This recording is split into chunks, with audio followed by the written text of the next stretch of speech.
तपाईले डेलिभरी गर्ने खाना कसरी कस्टमरसम्म राम्ररी पुर्याउने।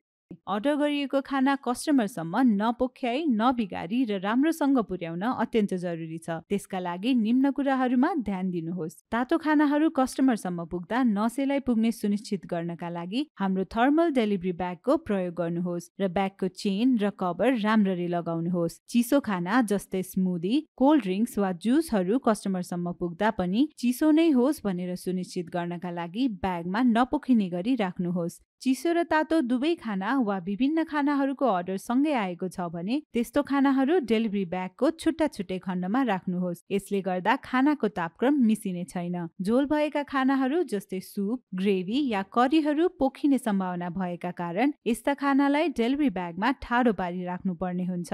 यस्ता खानाहरू राम्ररी प्याक भएको सुनिश्चित गरी मात्र ब्यागमा हाल्नुहोस्। बक्समा आउने खाना जस्तै बर्गर, पिज्जा वा अन्य कुनै खानाहरू उल्टो नपारी वा ब्यागमा नकुचिने हिसाबले हाल्न जरुरी छ। त्यसैले यस्ता अर्डरहरू ध्यानपूर्वक जाँच गरी मात्र डेलिभरी ब्यागमा राख्नुहोस्। र अन्त्यमा डेलिभरीका लागि निस्कनु भन्दा अघि डेलिभरी ब्याग सेक्योर भएको र अर्डर गरेको सबै आइटम पूरा छ या छैन सुनिश्चित गरी मात्र डेलिभरी गर्नुहोस्। कस्टमरलाई उत्कृष्ट सेवा प्रदान गर्नका लागि सधैँ फुड सेफ्टीमा ध्यान दिनुहोस्। धन्यवाद।